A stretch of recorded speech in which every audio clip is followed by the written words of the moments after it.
Baik, Assalamualaikum warahmatullahi wabarakatuh. Selamat pagi semuanya. Perkenalkan, nama saya Erwin Charles. Saya dari Fakultas Hukum Universitas Bangka Belitung, mahasiswa hukum semester 5. Baik, pada kesempatan kali ini saya akan sedikit menjelaskan terkait dengan pembagian wilayah laut secara secara nasional dan secara internasional. Nah, terkait dengan pembagian ini, kita akan mengacu kepada hukum internasional, yaitu landasan hukumnya itu UNCLOS, ya, UNCLOS 1982. Baik, secara sederhana, UNCLOS 1982 atau United States Convention on the Law of the Sea itu ialah suatu singkatan yang memiliki arti Konvensi Hukum Laut Internasional yang disepakati oleh PBB pada tanggal 10 Desember tahun 1982 di Montego Bay, Jamaika. Nah, konvensi tersebut mengatur mengenai seluruh kewenangan lembaga negara ataupun negara sendiri, terkhusus negara-negara pantai dan negara kepulauan terhadap wilayah laut. Nah, artinya secara garis besar seluruh hampir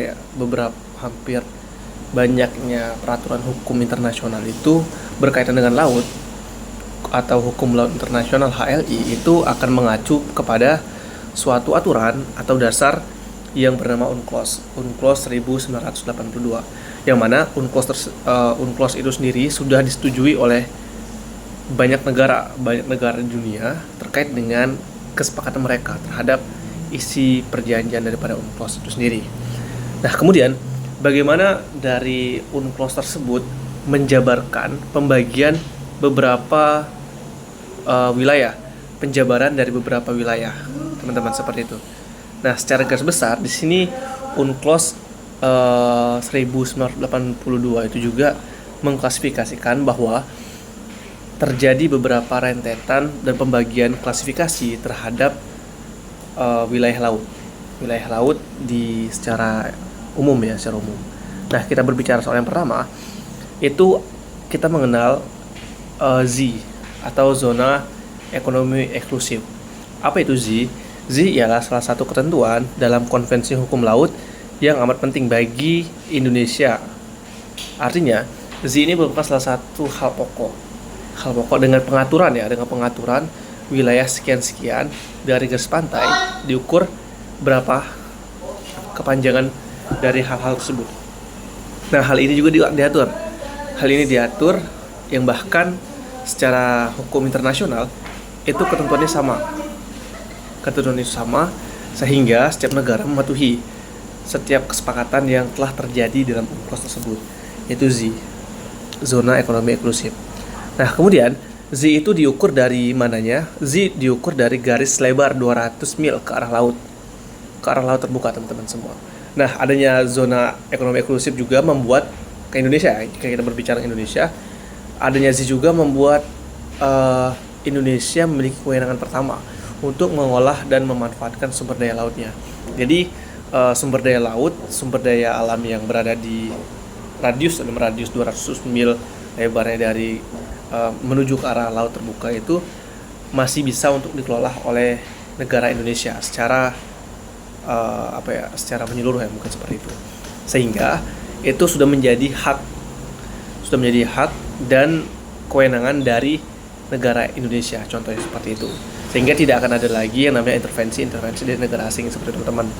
Namun Z juga termasuk di dalam Z juga kita akan mengenal namanya kebebasan pelayaran dan pemasangan kabel serta pipa bawah laut. Nah, pemasangan ini tetap mengacu pada peraturan hukum laut internasional, Barcelona kontinen serta Z.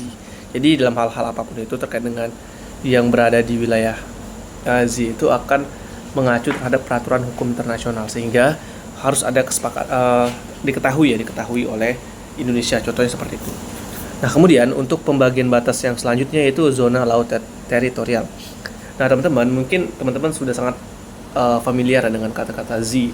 Nah, kemudian kita akan beralih ke zona laut teritorial. Zona laut teritorial ini juga merupakan bukan suatu hal yang asing ya di telinga teman-teman semua. Jika kita berbicara soal zona laut teritorial, zona laut ini diambil dari jarak 12 mil laut yang diukur dari garis dasar atau baseline. Bahasa Inggrisnya itu baseline, karena laut lepas. Nah, garis dasar ini merupakan garis khayal yang menghubungkan titik ujung terluar dari suatu pulau. Sedangkan laut teritorial berarti laut yang terletak di antara batas teritorial. Kemudian, negara memiliki kedaulatan sepenuhnya terhadap laut hingga batas laut teritorial. Namun, ada beberapa hal negara juga wajib memberikan izin dan menyediakan jalur pelayaran lintas damai, baik itu bersifat dalam bentuk penerbangan maupun dalam bentuk pelayaran. Nah, artinya teman-teman itu akan berkorelasi terhadap zona yang pertama tadi, zona ekonomi eksklusif. Artinya di dalam pengelolaan dan penguasaan wilayah laut sesuai dengan UNCLOS 1982 itu juga terdapat beberapa hak-hak yang sifatnya milik dari kita sesuai dengan aturan.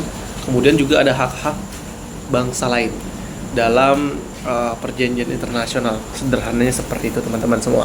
Nah, kemudian kita akan beralih ke zona landas kontinen. Zona landas kontinen merupakan laut yang secara geologis maupun morfologis menjadi kelanjutan dari sebuah kontinen atau benua seperti itu. Zona landas kontinen diukur dari garis dasar, yakni jarak paling jauh itu sekitar 200 mil dari laut. 200 mil laut seperti itu teman-teman. Nah, dalam hal ini secara garis besar, kita berbicara secara besar, Indonesia terletak di antara dua landasan kontinen, yakni Asia dan Australia. Indonesia memiliki kewenangan untuk memanfaatkan sumber daya alam dan menyediakan pelayaran lalu lintas damai di bagian pelayaran kapal laut maupun di penerbangan seperti itu teman-teman. Nah, artinya ketika teman-teman mengatakan setiap wilayah laut itu tidak memiliki hukumnya, yurisdiksinya, tidak memiliki dasar hukum atau lain sebagainya, itu teman-teman mungkin agak keliru ya, karena ketika kita berbicara soal pembagian wilayah itu sejatinya sudah ada sejak dulu mengenai bagaimana pembagian wilayah, klasifikasi wilayah, terutama di berkaitan dengan lautan. Karena hal ini sudah disepakati oleh banyak negara pada forum PBB pada waktu itu tahun 1982 yang berkaitan dengan kesepakatan perjanjian UNCLOS seperti itu teman-teman.